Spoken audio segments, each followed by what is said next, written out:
옆 사람과 인사할 때 우리 말씀 가운데 은혜 받고 성령의 은혜 가운데 승리하십시다. 우리 다 같이 인사하십시다.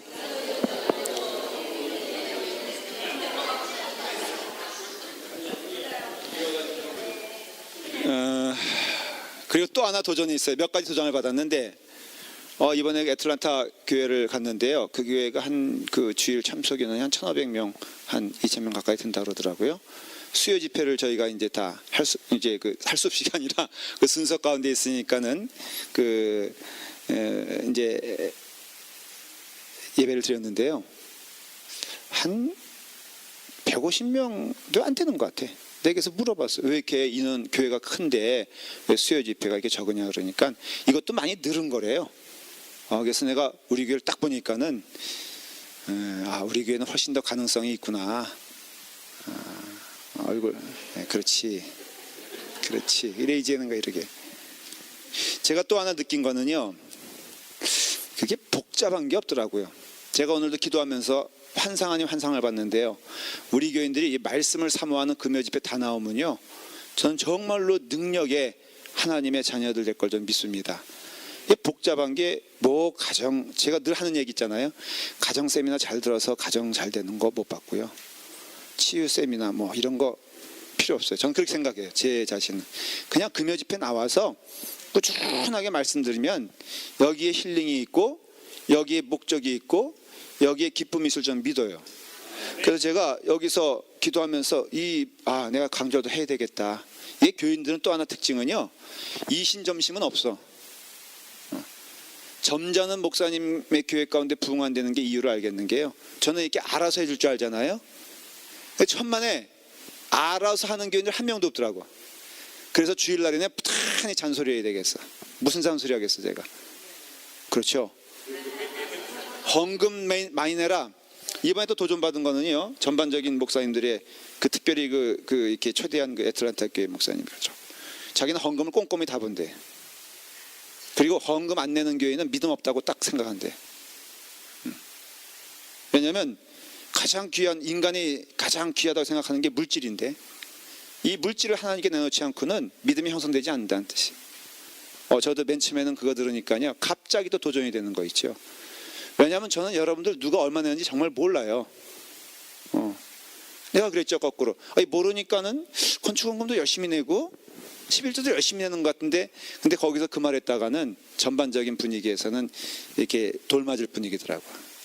그래서 저도 한때는 한 이 첫째 날, 둘째 날은요, 나도 돌아가면 꼭 헌금을 확인하고 그리고 부른대요. 왜 안 내냐고 요즘. 아니, 전 그대로 배운 거 얘기하는 거예요. 부른데, 그래가지고 집사님 시험 들었어요. 왜 안 내요? 그러면 또 낸대요. 근데 내가 수고하는 이상적인 저기는 그런 거 관계없이 내는 게, 근데 우리 교회는 그다가 3일째 되는 날이요, 에휴, 뱁새가 황새 쫓아가다가 가랭이 찢어지지. 나는 그냥 내 식대로 하겠다. 그래도 하나님께서 축복하신다는 것을 반드시 보길 원합니다. 그냥 제가 안심하고 여러분들에게 안심하라고 말씀드리는데, 앞으로도 헌금은 안 볼 생각이에요. 그냥 내기 싫으면요 안 내도 좋아. 하나님 어떻게 보면 치사스럽게 그런 거 받겠냐 이거예요. 그러니까 그냥 내실 분만 내시는데, 바라기는 좀 열심히 내줬으면 좋겠어. 그래서 느꼈고요. 말한 대로 내가 세미나 이렇게 하는데 각각 교회 사역들을 이제 얘기하는데, 제가 딱 그래, 첫 번째, 저는 조금 그냥 이렇게 거칠게 목회하고 있습니다. 그리고 또 그렇게 하고 있습니다 그랬어요. 그냥 아이들부터 어른들까지 말씀 열심히 배우고 성경 열심히 읽고 기도 열심히 하고 본분에 있어서 그 역할 잘 감당하면 저는 그게 좋은 교회라고 믿습니다. 그러니까는 할 말이 없더라고요. 근데 그 말이 딱 맞는 게요, 여러분 교회에서 이제는요 권면을 좀 하세요. 여러분들도 금요일을 잘 이렇게 매주 금요일이 이슬을 빚었듯이 차근차근 쌓이니까는 말씀의 은혜를 받지 않습니까? 은혜 안 받고 나오는 거예요 지금? 이게 은혜 받고 나오잖아요. 그래서 여러분들도 권면을 좀 하세요. 제가 또 이렇게 강조하는 이유는, 이 시간이 지나면요 이거 못 듣습니다. 또 인터넷으로 듣는 사람들도 사실 여기 안 나오는데 듣겠어요. 그러니 여러분들도 함께 권면하고요. 여러분들도 주님 오시는 그날까지 그저 금요일은 스케줄 없이 지내기를 간절히 축원합니다. 예. 그냥 정말로 대통령에 부르는 거 빼놓고는 여러분들이 금요일은 죽어시다가 아니고 그냥 나오세요. 그래서 우리가 함께 뭐 이제 한 달 약속한 시간 드렸으니까 한 달 후에는 쉬겠다. 그게 죽는 길입니다. 그래서 여러분들이 금요일 날 저녁에는 하나님 말씀 배우고 주일 날 오전에는 예배 잘 드리고 그리고 나머지 시간 즐겁게 또 사세요. 열심히 사세요. 그게 하나님께서 우리에게 원하시는 뜻이다. 저는 그렇게 믿고 이 지역에서 우리가 이 근처에 교회들이 이렇게 있습니다. 그러니까는 그런 가운데 문 닫지 않았냐고 우리한테 물어보더라고요. 뭐 여기 보면 큰 교회들이 많잖아요. 근데 놀라운 것은 큰 교회 몇 개 빼놓고요. 다 거의 뭐 50명, 40명 교회들하고 통계를 내보니까. 그러니까 부익부, 빈익빈에 아주 분명하게 나타나는 현상이 있는 지역이 우리 지역이에요. 사실은. 그런데 그런 가운데 우리가 부단히 나가야 될 길은 말씀 가운데 나간다고 저는 믿습니다.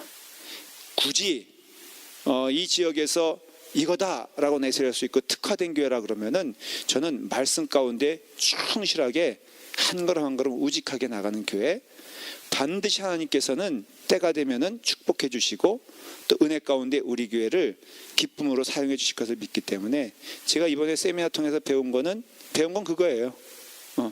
우리가 가는 길이 옳구나. 내가 가는 길이 옳구나. 여러분들도 그 길 갔으면 좋겠다.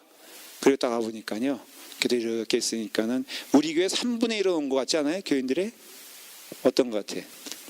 3분의 1인데 3분의 1 되는 것은 쉬울 것 같고 3분의 1가 전체가 되는 그날까지 우리 부지런히 계속 금요일도요. 성가대를 만들려고 그래요.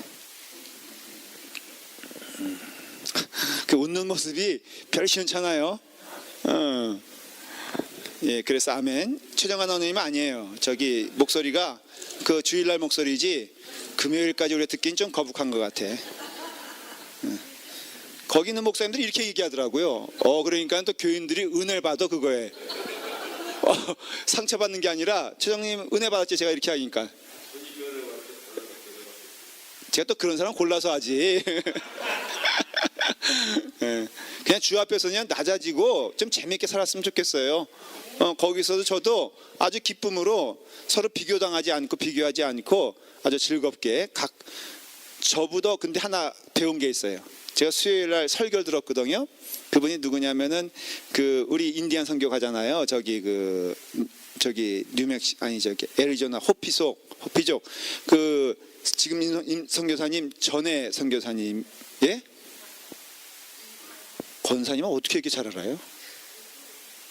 그래? 그분이 어디 가서 지금 목회하는 줄 아세요? 어디서? 예, 거기 그 실리콘밸리 거기서 하는데 그분 얘기 좀 할까요? 수요일 날 설교를 제가 그러니까는 예배 듣는데요. 저보다 설교 잘하는 분 제가 처음 봤어.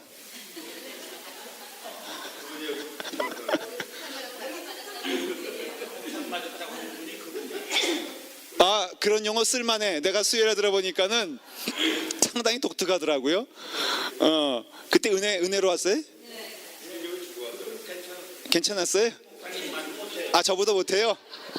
하긴 오늘은 그 얘기하고 그랬더니 예배 끝났더니요.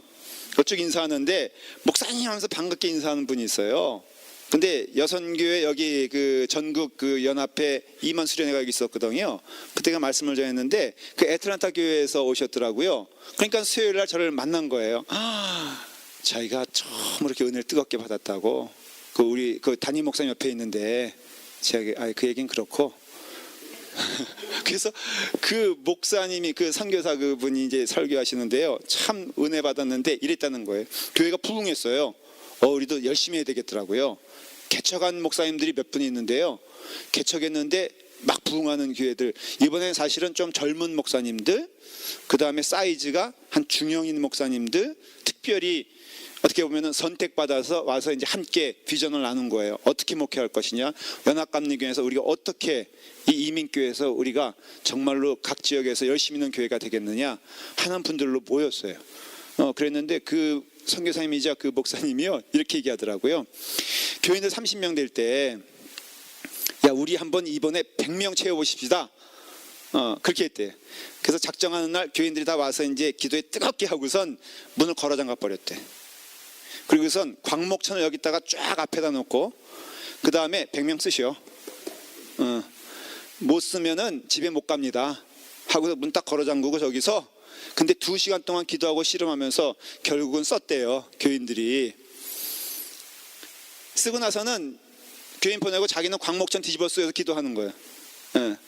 무식하게. 그리고서 한 2주에 이제 총동원 주일이 있는데 열심히 기도했는데 교인들한테 그랬대요. 그 다음 주일날 나 만일에 100명 안 오면은 머리 깎겠습니다. 막 협박하는 거예요. 그래서 머리 깎겠다 그래가지고 교인들이 겁이 나가지고 어떻게 하다 뭐 품삯이라도 데리고 왔나 봐요. 근데 98명이 왔대. 98명? 97명이 왔대.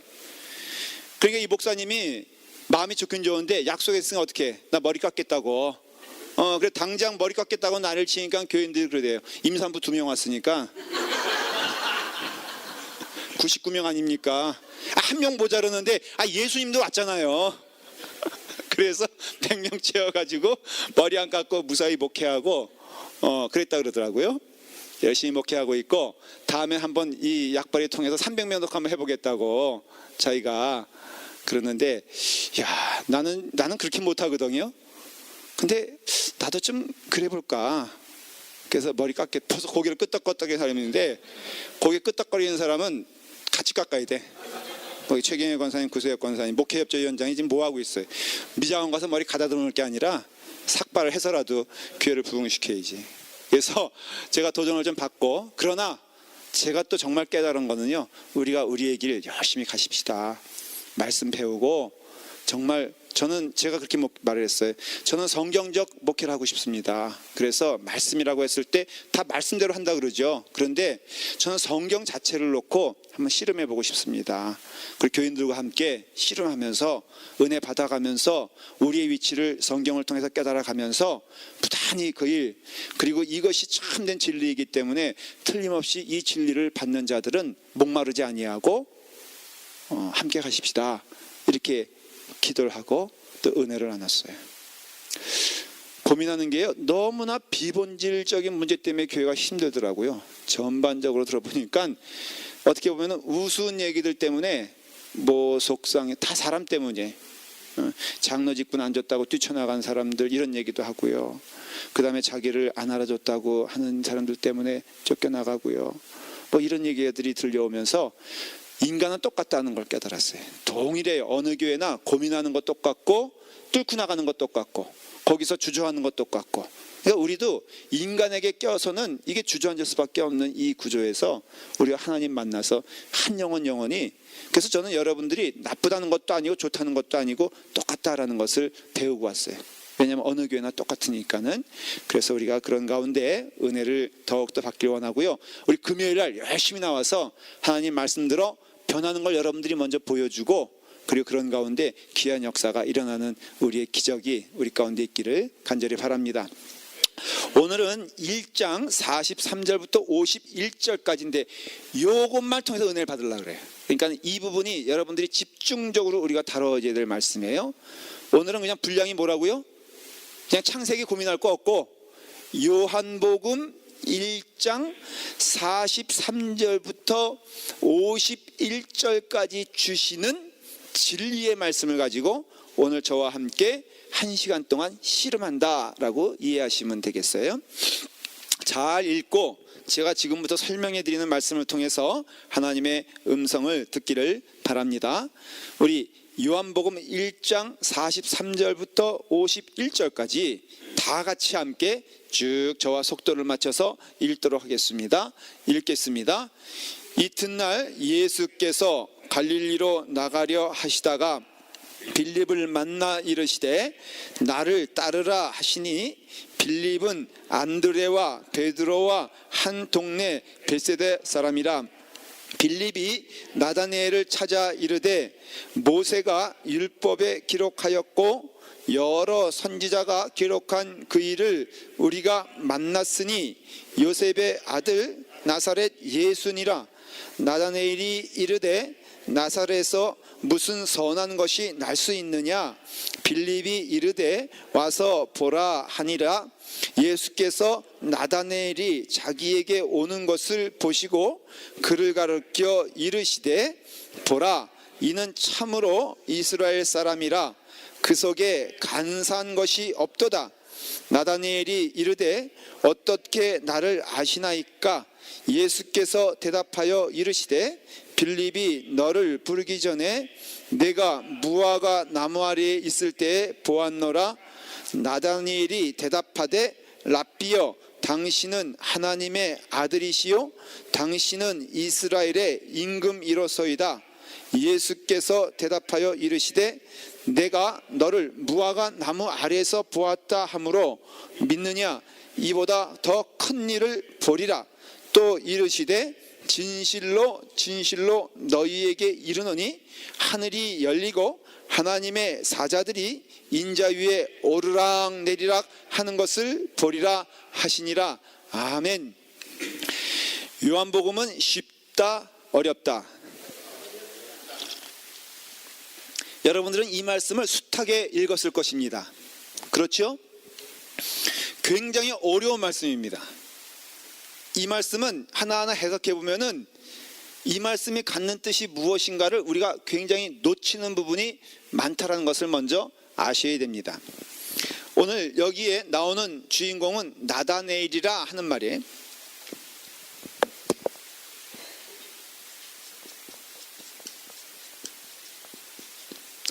오늘은 제가 이 사람에 대해서 말씀을 드리려고 합니다. 성경을 보면은 이름은 아는데 그 사람에 대해서 이야기가 성경의 많은 부분 차지하지 않는 사람들이 있습니다. 예를 들어 말하면 여러분 12제자 가운데 베드로는 귀가 닳도록 들었습니다. 그렇죠? 아는 것도 많습니다. 자, 요한도 마찬가지입니다. 그런데 한 도마 정도 가면은 도마는 오직 무슨 이야기만 압니까? 여러분들이 의심 많은 도마. 그러니까 도마로서는 억울한 얘기죠. 왜냐하면은 그 의심이란 단어가 사실은 들어갈 만한 사람보다는 더 위대한 사람이에요. 인도까지 가서 순교한 사람이 바로 도마입니다. 지금도 인도에는 도마교란 게 있어요. 그러니까는 그 의심 많은 제자 늘 그렇게 넷대류가 붙어 있지만은 사실은 좀 억울하죠. 자, 빌립이라는 사람도 그렇죠. 근데 특별히 이 오늘 우리가 보는 나다네일이라는 사람은 여기와 단 이름 뒤에 요한복음 후반 가면은 딱 한 번 등장합니다. 근데 이 사람이 누군지를 몰라요. 중간에 나오지도 않습니다. 그래서 우리가 이 사람에 대해서는 굉장히 질문이 되고, 그리고 또 누군가, 근데 이 이야기만 딱 보면요 굉장히 예수님이 칭찬한 사람인 것을 알 수가 있어요. 그래서 이 사람이 누군가 하는 것에 대해서 여러분들이 조금 봐야 됩니다. 일단은 이 사람이 누군가라고 했을 때 이 사람은 꼭 누가 붙어 다니는 사람이냐면은 빌립과 붙어 다니는 사람인 것을 알 수 있어요. 오늘도 빌립이 그 예수님의 부름을 받자 나를 따라오라 하니까는 참 이상하죠? 여러분 그건 좀 이해하셔야 돼요.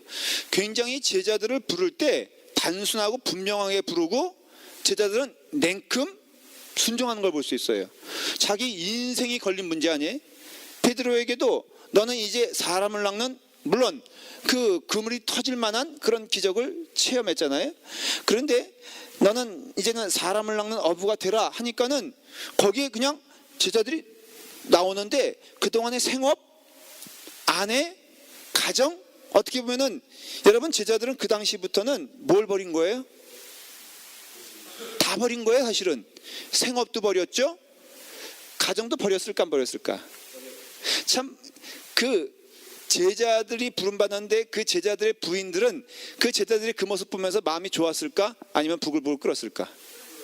아니 저것들이 말이야 몰려다니더니 어디서 그냥 직업도 없는 머리 풀어헤친 이상한 사람한테 몇 마디 듣더니 보니까 배도 팽개치고 그 다음에 집도 팽개치고 가정도 팽개치고 자식도 팽개치고 그리고 날 팽개치고 길 떠난다 이렇게 생각하잖아요.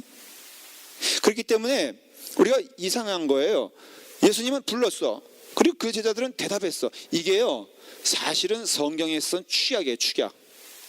그 사이에 그 마음 가운데, 그 다음에 그 사이에 어떤 일들이 벌어진가에 대해서 설명을 하질 않아요. 그러니까 베드로와 그 제자들이 무엇인가 간절히 갈급한 것, 우리도 그렇잖아요. 어떤 때 보면요, 딱 한마디에 그 사람이 딱 순종하는 경우가 있는데, 사실은 한마디가 아니고 그 마음 가운데 있었던 요동치는 그 무엇이 그 하나님의 말씀에 탁 클릭이 된다 그러잖아요. 걸리게 되었을 때 그들의 삶이 완전히 변하는 것을 알 수 있고요. 또한 어떤 인생을 보면요, 매일매일의 삶이 이렇게 축적돼서 그 삶이 변한 것도 있지만, 어느 날 그 한마디에 그 인생의 나머지 삶이 완전히 변하는 것도 경험을 했다 이거죠. 그러니 여기 나와 있는 이 제자들이 예수님 부르시니까 탁 올라오는 것을 알 수가 있어요. 빌립도 보니까는 딱 한마디야. 빌립을 만나 이르시되 따르라. 그러니까는 빌립이 냉큼 따랐어요. 그리고 이상한 말을 해요. 친구를 찾아갔는데 나다니엘을 찾아갔어요. 그 나다니엘을 찾아가서, 야, 약속된 그분이 바로 그분이다. 그러니까는 마치 이게 뭐 접선하는 것도 아니고, 마치 그냥 이렇게 오랫동안 준비되고 있었던 사람처럼, 그 사람이냐? 그리고 길을 찾아 나선 것을 알 수가 있어요. 그 이 나다니엘이에요. 그래서 빌립과 나다니엘, 늘 이 두 사람은 붙어 다니는데, 이 두 사람이 붙어 다니면은 대체 나다니엘은 어떤 사람일까라고 살펴봤어요. 그랬더니 제자의 이름이 명시가 될 때마다 너무나 동일하게 빌립 옆에 꼭 붙는 제자가 있는 것을 발견하게 돼요. 자, 제가 한번 몇 군데 읽어볼게요. 마가복음 3장 14절부터 제가 읽을게요. 여러분들 안 찾으셔도 돼요. 이 12를 세우셨으니, 이제 제자를 얘기하는 거예요. 시몬에게는 베드로란 이름이 더해졌고, 또 세베대의 아들 야고보와 야고보의 형제 요한이니, 이 둘에게는 보아너거 곧 우리의 아들이란 이름이 더하셨고, 또 안드레와 빌립과 바돌로메, 이렇게 나와요. 그러니 빌립이란 이름의 옆에 뭐가 있다고요? 바돌로메다 하는 이름이 나와요. 마태복음에도 12제자의 이름이 기록되어 있어요. 10장 2절부터인데 또 읽어볼게요. 12사도의 이름은 이러하니, 베드로가 나오고요. 쭉 넘어갈게요. 그의 형제 요한, 그 다음에 콤마 찍고 빌립과 바돌로메, 그리고 콤마 찍고 도마와 세레마테, 이렇게 운율이 따라져 있어요. 그러니 빌립에는 누가 붙은 걸 알 수 있어요? 바돌로메다라는 이름이 붙은 것을 알 수가 있어요. 근데 요한복음의 21장에도 제자들이 나오는데 이름이 다 나오지 않지만은 이렇게 나와요. 21장 1절부터 읽어볼게요. 그 후에 예수께서 디베랴 바다에서 또 제자들에게 자기를 나타내셨으니, 나타내신 일은 이러하니라. 시몬 베드로와 디드모라 하는 도마와, 그러니까 도마는 바로 디드모라 하는 것을 알 수가 있어요. 디드모라 하는 도마와 갈릴리 가나 사람 나다니엘과, 나왔죠? 그렇죠? 세베대의 아들들과 또 다른 제자 둘이 함께 있더니, 여기 보니까는 제자 가운데 나다니엘이라고 나오는데 이게 처음 나오는 거예요. 요한복음 21장에. 그러니까는 나다니엘이 분명히 제자인데, 이상하게 다른 곳에서는 제자의 이름이 나올 때 이 나다니엘이라는 사람이 나오질 않아요. 뭔가 이상하죠? 그렇죠? 그러니까 우리가 알 수 있는 실마리가 뭐냐면은, 이 명단이 잘못된 게 아니라 분명히 요한복음에는 나다니엘이라고 나오는데 이 사람의 이름이 다르게 불렸을 것이다 라는 걸 추측할 수 있는 거예요. 이건 추측이에요. 근데 거의 맞아요. 그게 누구냐면은 바로 바돌로메다 이거예요. 아, 그래서 우리가 여기서 나다니엘을 할 때 이 사람은 그냥 중간에 사라진 한 등장인물, 뭐 문둥병에 걸린 사람 같은 그런 사람이 아니라, 바로 나다니엘은 12명의 제자 가운데 한 사람임을 알 수 있고, 그 사람의 공식적인 이름은 바로 무엇이다? 바돌로메다라는 것을 알 수가 있어요. 자, 바돌로메는 이게 떨어졌어요. 그 다음에 헬라말을 얘기하는 거예요. 이거예요. 바톨마이예요. 바돌로메, 그런 거예요. 이 바라는 것은 아들이란 뜻이에요. 아들이란 뜻. 그러니까는 돌로메의 아들인 것을 알 수 있어요. 그러니까 돌로메라는 사람은 거기서 굉장히 유명한 사람이었던 것 같아요.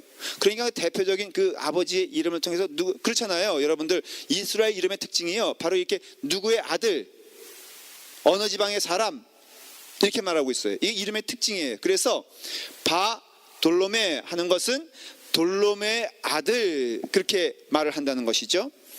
여러분 그 베드로를 얘기할 때 바요나 시모나 이렇게 얘기해요. 이게 무슨 뜻인지 아세요?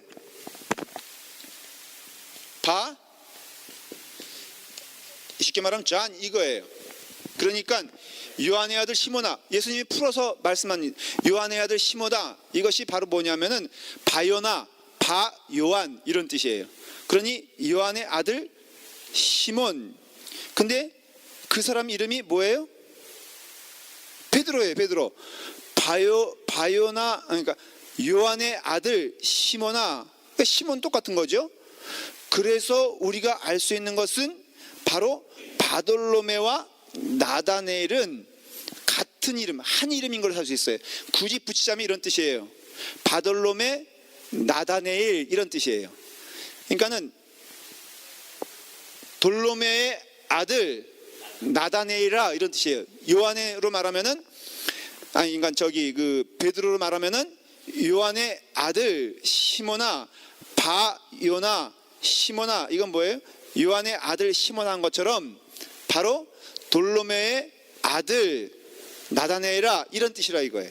그러니까는 우리가 혼동하지 말아야 될 것은 이 나다니엘과 바돌로메라는 사람은 따로 떨어진 사람이 아니라, 두 사람이 아니라 바로 한 사람인 것을 알 수가 있고, 지금 이 이야기는, 이 스토리는 43절부터 51절까지는 예수님께서 한 제자를 부실 때 어떤 특별한 사건에 대해서는 굉장히 길게 쓰는 것을 볼 수 있어요. 바로 이것이 길게 쓴 거예요. 그러니까 예수님이 제자를 택하신 거예요? 제자가 예수님을 택한 거예요? 네. 여기 형태를 보면은 나다니엘이 예수님께 나왔지만은 여기 보면 중간에 이래요. 내가 무화과 나무 아래에 있을 때 보았노라.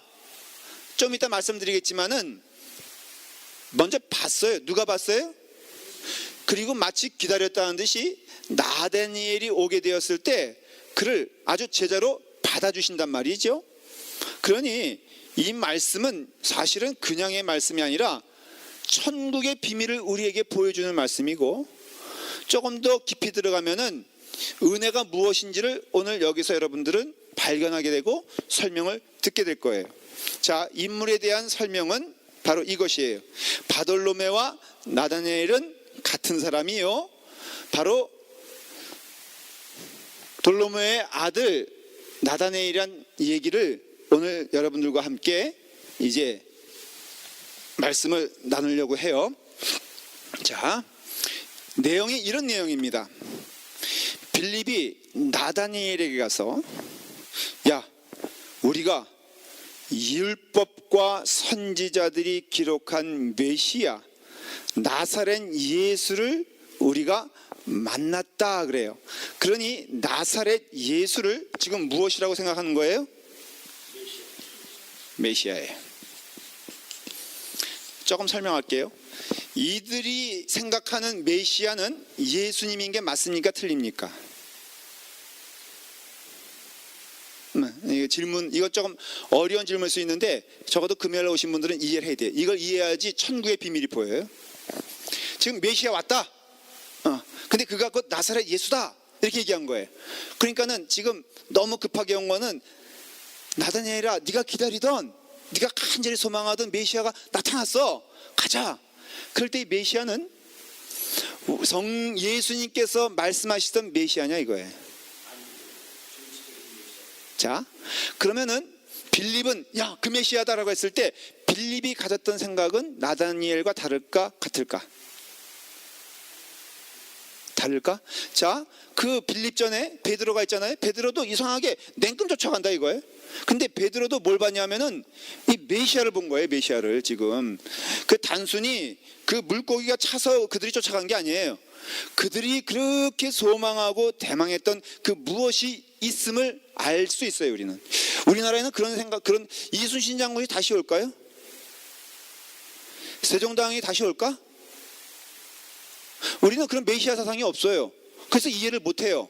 그런데 이스라엘 사람들은 그 메시아만 발견되어지면은 자기 온 목숨을 다해서 쫓아갈 준비가 돼 있다 이거예요. 그러니까 냉큼 쫓아오는 거예요. 그 5천 명이 왜 이렇게 달려왔냐면은 그건 줄 알았다는 것이죠. 그러니까 예수님을 잘 들으세요. 예수님을 쫓아왔던 많은 사람들, 뭐 다윗의 아들, 그 다음에 뭐 이렇게 왕이여 이렇게 쫓아왔던 사람들이 이상하게 자기네들의 병고침이 해결된 다음에는 우리 생각이라면은 예수님 무조건 쫓아갈 것 같은데 거의 99%가 다 어때요? 고백하죠. 좀 이상하지 않아요? 우리 같으면은 심지어는 나사로 같은 경우도 부활했는데 굉장히 큰 인물이 될 줄 알았는데 성경에 보면은 그런 얘기가 없어요. 그러니 성경에 나왔던 인물 가운데 99%는 다 고백. 다시 말하면은 그냥 예수님을 떠난 것을 알 수가 있어요. 왜 떠났을까? 그들은 누구로 모신 거예요? 메시아로 안 거예요. 근데 알았는데 왜 떠날까? 우리가 똑같아요. 우리도 주님께 나올 때 사실은 우리가 주님을 진짜 주님으로 믿고 인정하여 나온 사람들은 한 사람도 없음을 알 수가 있어요. 그것은요, 베드로도 마찬가지예요. 여러분들, 베드로가 주님 앞에 나와서 수많은 교정 작업을 거친 걸 알 수 있죠. 그의 신앙이 순수하고 나무랄 데가 없다면은 처음 이때 요한복음 1장에 이렇게 부름받아 베드로가 출발했을 때 그 자체 믿음이 어때요? 온전한 믿음이 되잖아요. 근데 사실은 예수님은 그 믿음이라고 치질 않아요.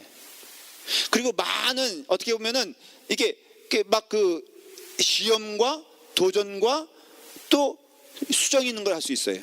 그 예수님은 막 가리키잖아요. 심지어는 주는 그리스도시여 살아계신 하나님의 아들임이라 했을 때 너의 고백이, 그런데 그 다음에 금방 또 어떻게 돼요? 사탄아 물러가라 그러고 하여간 우리가 이해하기 이상한 일들이 많이 벌어져요. 변화산에서 예수님이 모세와 엘리야와 함께 있는데 베드로가 너무 신이 났잖아요. 흥분했어요. 그래서 여기 초막셋을 지십시다.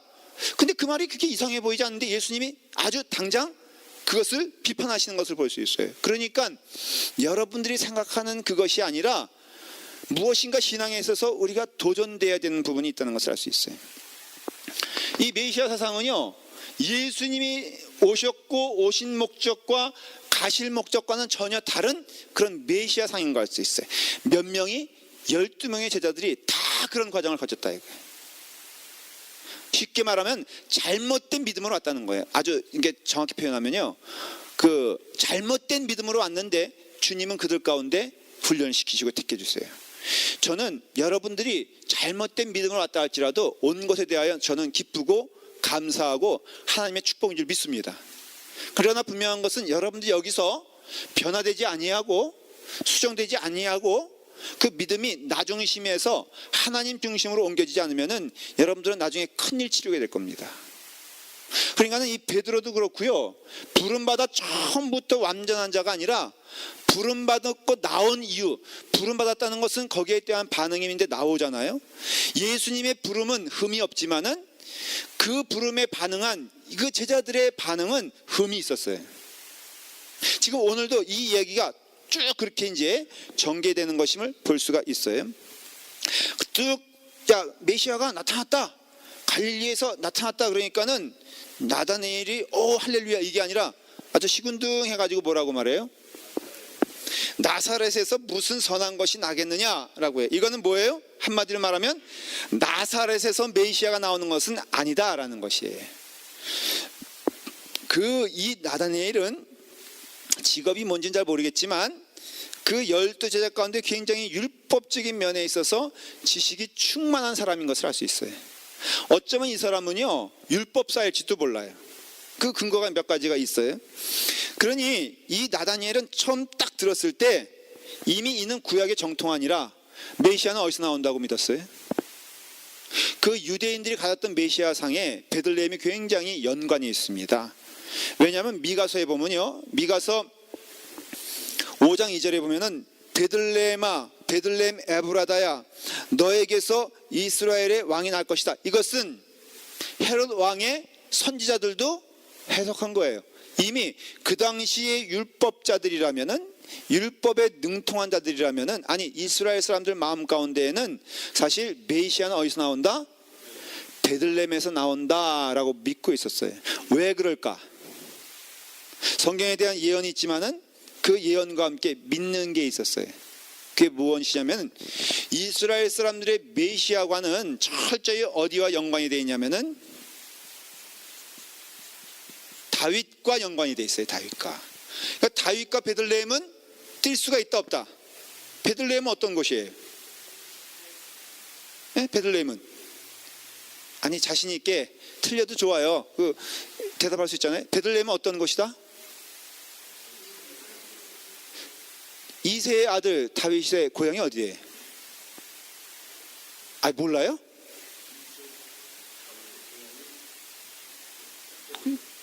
헤브론 아닌가?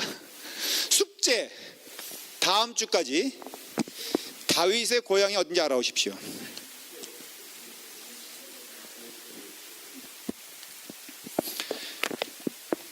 다윗과 메시아는 아주 밀접한 관계가 있어요. 그렇기 때문에 이스라엘 사람들이 메시아 하면은 반드시 어디서 나올 걸 기대했냐면은 베들레헴에서 나올 걸 기대했어요.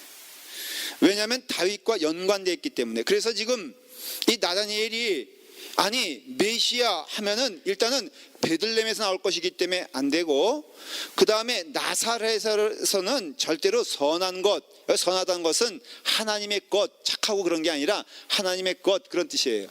그 하나님의 역사가 바로 나사렛에서는 절대로 나올 리가 없다라는 것을 알 수가 있고, 바로 이것은 전형적인 이 태도는 뭐냐면 이걸 뭐라 그러냐면요, 용어로 말하면 민족 메시아 사상이라 그래요. 이게 무슨 뜻이냐면요, 이게 한 개인이 갖는 게 아니라 온 이스라엘 민족이 갖는 메시아관이라는 것이에요. 그 당시에 신음하던 이스라엘 사람들, 유대인들이 간절히 소망했던 메시아는 어떤 사람이다, 어떤 사람이다, 어떤 사람이라는 것을 분명히 캐다려가 있었어. 넘버 원, 그는 반드시 다윗의 자손이어야 돼요. 두 번째, 반드시 인간이어야 돼요. 이 사람은 신이 아니에요. 그렇기 때문에 인간인데 정치적인 능력과 군사적인 능력이 인간 가운데 출중한 사람을 말해요. 누구겠어요? 다윗과 같은 사람. 자신의 영토를 넓혀주고 그 다음에 압제에서 해방시켜주며 정치적으로 독립된 나라를 세울 수 있는 사람. 근데 인간 가운데 나오는 자, 근데 다윗의 왕조의 뿌리 가운데 나오는 자를 메시아라 그랬어요. 이것이 민족 메시아 사상이에요. 이스라엘 사람들이 가지고 있는, 지금도 이스라엘 사람들은 그런 사상을 가지고 있어요. 다윗의 민족. 그래서 오죽하면 그들의 지금 이스라엘 국가의 가운데 있는 게 뭔지 아세요? 예? 별이에요. 그 별을 뭐라 그런지 알아요? 그게 바로 다윗의 별이에요. 이스라엘 사람들은 지금도 이 나라가 재건된 것은 메시아가 오기 위한 사전의 준비라고 믿고 있어요. 그리고 떡하니 굳게 다윗의 별을 찍고자 하는 것은 반드시 우리를 이 아람 민족에서, 이 세계에서 구해주고 우뚝 센 민족으로 만들어줄 자는 누구냐? 바로 다윗의 자손 메시아다라는 것을 얘기하고 있어요. 그래서 뉴욕에 있는 유명한 랍비가 한 번은 2004년도에 메시아가 왔다 이미 라고 선포했어요. 근데 그것이 가짜라고 자기들끼리는 이제 얘기된 거예요. 이와 같이 이제 메시아관이 아주, 근데 나다니엘은 바로 그런 민족 메시아관에 있어서 거기에 온 마음과 온 몸을 투자했던 사람인 걸 알 수 있어요. 그러니까 진리를 어때요? 참 사모하는 자죠. 그런데 그 나다니엘에게 와보라, 그러니까 일단은 온 거예요. 선한 것이 있느냐라고 했지만은 일단 왔어요. 예수님께 오니까는 예수님이 나다니엘을 보자마자 이상한 말씀을 하세요. 47절 시작. 예수께서 나다니엘이 자기에게 오는 것을 보시고 그를 가리켜 이르시되 보라, 이는 참으로 이스라엘 사람이라 그 속에 간사한 것이 없도다. 이상한 말씀을 하세요. 마치 점쟁이 같이 말해요. 이렇게 오고 있는데 대화 한마디도 안 했는데 딱 이 사람을 가리켜 먼저 있던 제자들에게 뭐라고 말해요? 봐라, 이 사람은 참 이스라엘이고, 두 번째, 이 사람에게는 간사한 것이 없도다, 이런 말을 한다는 것이죠. 여기서 간사하다는 그런 뜻은 돌로스라는 헬라어인데, 이것은 무엇이냐면은 속이는 자, 그런 뜻이에요. 근데 이 단어가 가장 적합한 사람이 누구냐면은 성경에 나올 때 야곱이에요. 집사님 어떻게 하셨어요?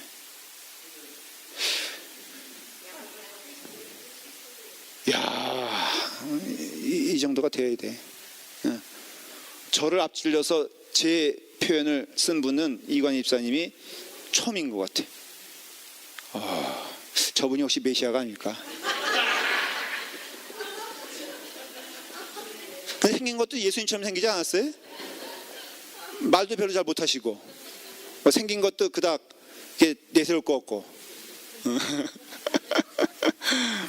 그래요. 바로 지금 뭘 말하냐면은 간사한 것이 없도다. 근데 참 이스라엘이라. 우리는 여기서 조금 약간 해석을 하면요, 이스라엘이라는 이름은 원래 야곱의 이름이에요. 그러니까 원래 이름이 야곱이고 야곱이 변하여 이스라엘이었어요. 근데 이스라엘 했다는 것은요, 거꾸로 말하면 간사한 것이 없다는 뜻이에요. 야곱이란 뜻이 간사한 것이 많다는 뜻이라면 이스라엘은 하나님만 의지하는 자, 그런 뜻이거든요. 그러니까는 간사하다는 것은 거꾸로 말하면 하나님을 의지하지 않는 자, 그런 뜻이에요. 너무 복잡한 게 아니에요. 그러니까 예수님이 저는 참 이스라엘이고 그 다음에 간사한 것이 없다는 것은 야곱의 후반전 인생인 이스라엘이라는 사람을 말하는 것임을 알 수 있어요. 그래서 이 나다니엘을 얘기할 때는 반드시 빼놓지 않아야 할 사람이 누구예요? 지금까지 얘기했잖아요. 야곱에 대한 이해가 없으면은 오늘 이 말씀을 도저히 이해할 수가 없어요. 자, 정리할게요. 전반부는 이해가 됐어요? 지금까지? 네. 나다니엘이라는 사람이 일단 이런 사람이에요.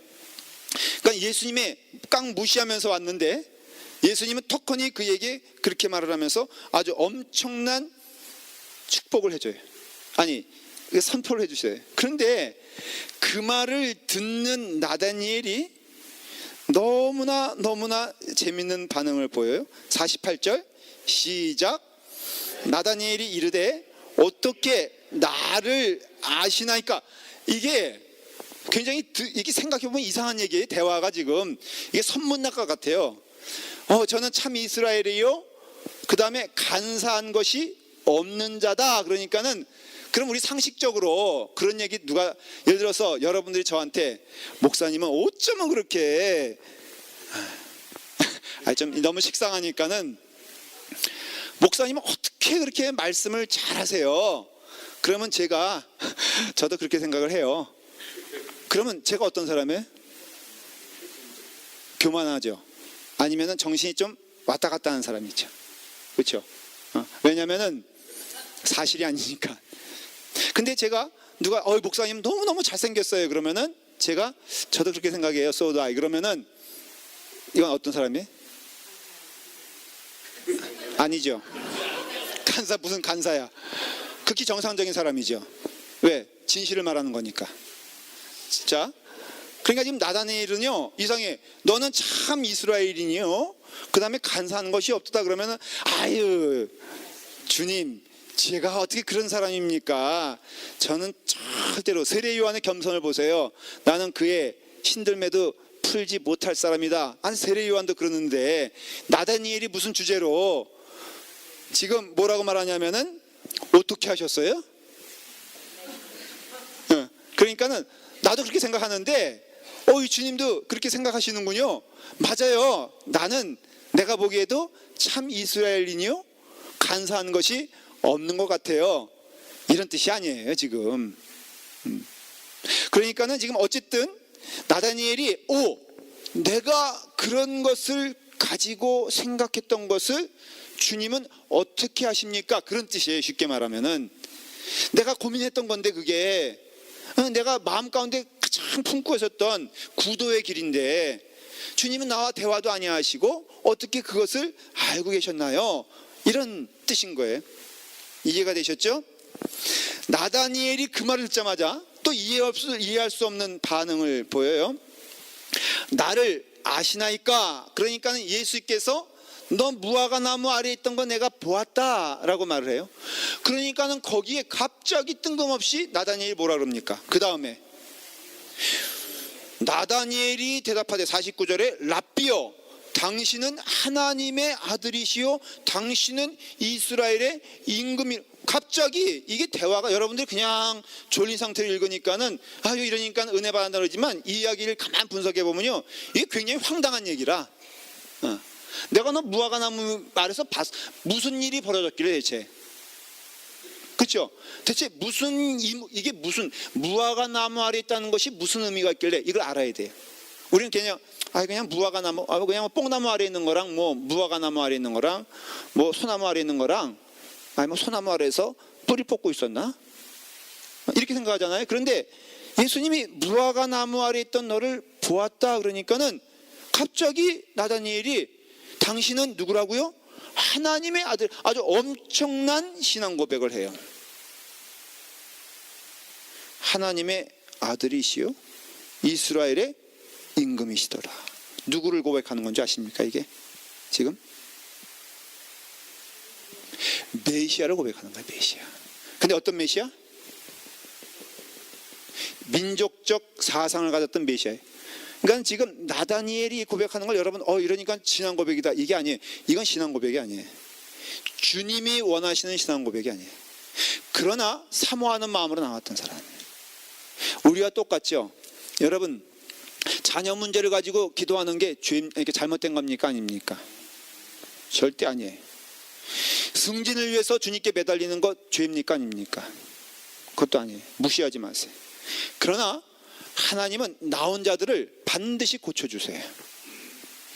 여러분들의 기도가 잘못될 것을 두려워하지 말고 하나님께 매달리십시오. 다만 거기에 여러분들이 왜 말씀이 들어가야 되냐면요, 말씀을 통해서 여러분들의 간구가 얼마나 세속적인가를 발견해야 돼요. 그리고 하나님의 뜻이 무엇인가를 알아야 되고, 그 삶의 디렉션이 하나님을 향하여 순종하는 자가 돼요. 이게 제자들이 가졌던 코스워크예요. 제자들이 경험한 동일한 경험이 베드로가 대표적으로 우리가 알 수 있고요. 그는 결코 예수님을 성경에서 말하는 메시아라고 믿고 나온 적이 없어요. 민족적 메시아라고 다 믿고 나온 거예요, 제자들이. 그런데 그들이 얼마나 예수님의 말씀과 예수님의 말씀으로 그들을 가르치잖아요. 결국은 성령 받게 되었을 때요, 그들 가운데 회고되어지고 깨닫게 된 것은 말씀뿐이 없어요. 이해가 되세요, 여러분들? 성령의 놀라운 역사는 말씀이 말씀되게 하는 것이지, 우리의 재산이 불려졌다, 신비한 경험을 했다, 이게 아니에요, 여러분들. 성령이 임재하게 되었을 땐 철저히 그 예수님께서 하셨던 말씀이, 그래서 성경이 쓰여진 거예요. 여러분, 제가 말씀드렸죠. 마태, 마가, 요한 보면 마치 컴퓨터에 저장해놓은 기록물 같이 쫙 흘러나온 거 보잖아요. 그 몇십 년 전에 들었던 그 말씀이 토시 하나 빼놓고 기억된다는 것은요, 성령의 역사라는 것을 알 수가 있어요. 그렇기 때문에 말씀은, 곧 성령의 역사는요, 이와 같이 예수 그리스도의 하신 말씀과 그 뜻에, 그래서 사실은 제자들이 참 메시아인 줄 인정하고 고백하며 그 주님이 말씀하신 그 뜻에 따라 순종한 때는 사도행전 때예요. 사도행전 때 예수님 떠나간 다음에, 그래서 예수님이 너희에게 성령 오는 것이 너에게 유익하니라. 왜냐하면 성령의 임재로 인하여 예수님이 누구인가를 그때 깨달은 거예요. 십자가에 돌아갈 때에도 전혀 깨닫지 못했어요. 부활한 다음에도 예수님이 베드로에게 네가 날 사랑하였을 때 wrong answer 하잖아요. 여러분 왜 3번이나 예수님 물어본지 아세요? 그것은 베드로가 대답하는 것이 결코 예수님의 대답이 아니었기 때문인 걸 알 수 있어요. 근데 그런 자들이 성령이 임하게 되었을 때 구약을 완전히 꿰뚫지 않습니까? 그 오순절날 다락방에서 성령 받은 다음에 첫 설교인 그 베드로의 설교를 보면요, 완전히 구약을 꿰뚫고 있는데 이 민족적 메시아가 아니라 참 하나님이신 예수 그리스도에 대한 말씀이 그들의 입에서 분명하고 주옥같이 나오는 것을 볼 수 있어요. 뭐냐? 성령님이 임하시면요, 하나님의 말씀이 말씀으로 살아나게 되고 그 말씀 가운데 우리의 삶의 디렉션이 변경되어지며 그 말씀 따라 살아가는 역사가 임하게 되는 거예요. 그러니까 여러분들에게도 똑같은, 우리 라팔마 교회도 지금 그 길을 가져가고 있는 것이고, 여러분들이 디렉션이 변화해 주님께 나가야지, 여러분들의 소원에 주님께서 스탁할 수 없다는 거예요. 붙어 있을 수 없다는 거예요. 그러니까 지금 이 말씀은 이제 그런 뜻을 내포하고 있어요. 그래서 자, 당신은 하나님의 아들이시요 이스라엘의 임금이십니다. 그런데 왜 나다니엘이 갑자기 그냥 팍 쓰러졌냐 하면은 무화과 나무예요. 무화과 나무. 왜 무화과 나무가 등장하냐면요, 그 당시에 무화과 나무가 주는 영적인 의미가 있어요. 왜 예수님께서 무화과 나무 보고 저주하셨죠? 그 이유가 무엇인지 잘 모르시죠? 왜 하필 무화과 나무일까? 네? 단지 열매를 얘기하는 게 아니에요. 이 무화과 나무라고 할 때는요, 불교로 말하면은 어떤 나무와 똑같냐면요, 어떻게 하셨어요?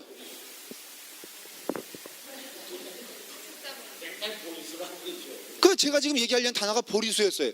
어쩌면 요 줄은 이제 권사님만 하시면 돼. 맞아요. 바로 무화과 나무는 그냥 범상한 나무가 아니라, 무화과 나무를 언급할 때는 영적인 의미가 있는 나무예요. 그게 바로 부처의 보리수 나무라 이거예요. 무화과 나무는 그 특징이 잎이 어때요? 무성해요. 그래서 잎은 있고 열매가 없는 걸 예수님께서 탓하셨잖아요. 그게 영적인 의미에서, 니네는 영적인 태도는 있는데 영적인 열매는 없구나, 그런 뜻이에요. 그게 그냥 무화과 나무에서 열매 없어, 그게 아니라, 무화과 나무에서 어떤 일이 벌어지냐면요, 회당이 없는 곳에서는 율법사들이 거기서 말씀을 전하는 것이었어요. 그리고 율법사들이 묵상하며 기도할 때 주로 어디서 했냐면은 무화과 나무 아래서 했어요. 이게 바로 보리수 나무와 똑같은 거예요. 그러니 나다니엘이 예수님께서 너가 무화과 나무 아래에 있는 것을 보았다라고 했을 때는 그냥 뽕나무 아래에 있는, 아니면은 뭐 소나무 아래에 있는 걸 말하는 것이 아니라, 네가 거기서 간절히 묵상하고 있던 것을 봤다는 것이에요. 그리고 여기서 봤다는 것은요, 그냥 힐끗 봤다는 것이 아니라 너를 주목하여 보고 있었다는 뜻이에요. 그러니까는 영적으로는 예수님과 나다니엘이 영적 교감이 있는 것이, 왜냐하면 예수님께서 이미 그의 간절한 마음을 보고 있었다라는 뜻이에요. 이미 나다니엘이 나오기 전에. 그러니까 벌써 이게 눈빛과 이야기를 통해서 나다니엘은 깨달았어요. 아, 저분이 내가 간절히 무엇을 소망했는지 알고 계신 분이구나. 그렇다면 저분은 바로 메시아다라는 것을 알 수가 있는 거예요. 왜 이해가 되시죠? 왜 이렇게 갑자기 꼬꾸라박혔는지. 그러면 이제 당신은 메시아입니다 라고 고백할 때, 이 메시아 사상을 알아야지 이 말씀을 또 완전히 이해할 수가 있어요. 그것은 바로 사무엘하 7장 12절에 보면요, 나단이 다윗에게 예언하는 내용이 나와요. 제가 읽어볼게요. 내 수완이 차서 내 조상들과 함께 누울 때 내가 내 몸에서 내 씨를 내 뒤에 세워 그의 나라를 견고하게 하리라. 하나님이 다윗에게 예언하기 시작해. 그러면서 그 다음 13절에 뭐라고 되어 있냐면, 그는 바로 너의 후손이 될 그는 내 이름을 위하여 집을 건축할 것이요 나는 그의 나라 왕위를 영원히 견고하게 하리라 그랬어요. 이것은 솔로몬을 가리키는 것 같지만은 솔로몬이 아닌 게, 영원이란 단어는 forever거든요. forever. 그러니까 솔로몬 단지 한 자손이 될 수가 없는 게 아닌 게, 영원이란 것은 하나님의 영원성을 얘기하는 거기 때문에 영적인 것을 말하는 것을 알 수 있어요. 영원히 견고하게 하리라. 이게 바로 이스라엘 사람들이 갖게 된 메시아관이라는 것이에요. 메시아관.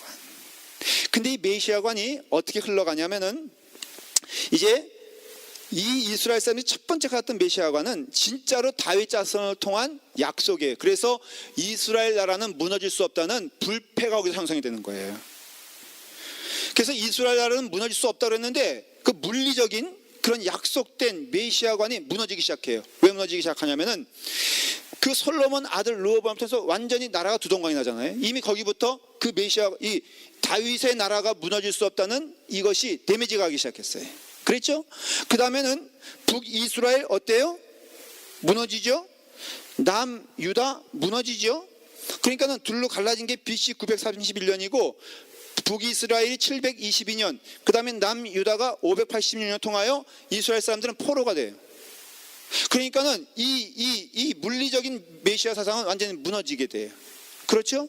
그 무너지게 되니까는 그 사람들은 이것을 어떻게 이해하기 시작했냐면은 영적인 의미에서 그 종말의 때가 되면은 바로 하나님이 메시아를 세워서 우리를 영적으로나 육적으로나 다시 우리를 회복시킬 것이다. 그게 바로 바벨론 그발강가에서 포로로 있던 시절에 가졌던 메시아 사상이에요.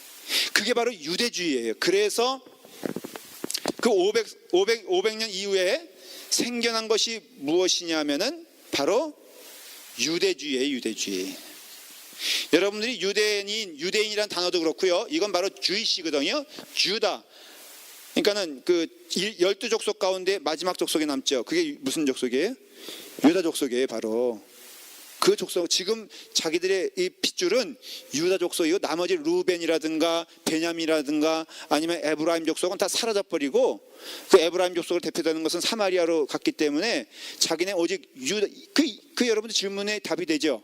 언제부터 주이시가 생겼냐면은 그 이스라엘 나라가 쫄딱 망해서 바벨론 땅으로 갔을 때부터 그 그발강가에서 맨날 울면서 우리나라가 왜 망했습니까? 우리나라가 왜 이렇게 비참해졌습니까? 라는 가운데 랍비들을 통하여 하나님 주신 계시라고 믿는 것이 무엇이냐면은 그 약속된 나라는 물리적인 나라가 아니고 바로 영적인 것이다 라는 것을 다시금 생성하기 시작해. 그게 제2의 민족적 메시아 사상이 되는 거예요. 너무 어려워요? 여기 한번 점검해보고. 제가 하는 얘기 다 이해하셨어요? 첫 번째 메시아 사상은 진짜로 솔로몬을 이어져서 내려오는 나라였는데 그 나라가 콱 망해버리니까는 그 다음에 영적으로 종말론적인 사상. 그게 그래서 제2의 그런 어떤 민족 메시아 사상은 어디서?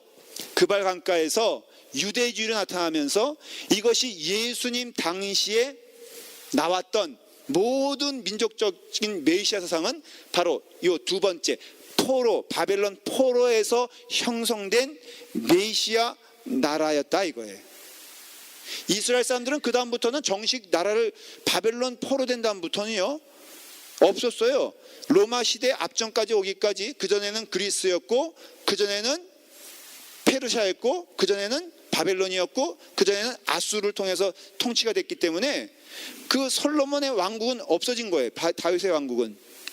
그러니까 이스라엘 사람들이 꿈꿨던 것은 그 모든 영적 육적 회복이 바로 이 메시아를 통해서 나올 것이다 라는 그런 믿음을 가지고 있었다는 거예요.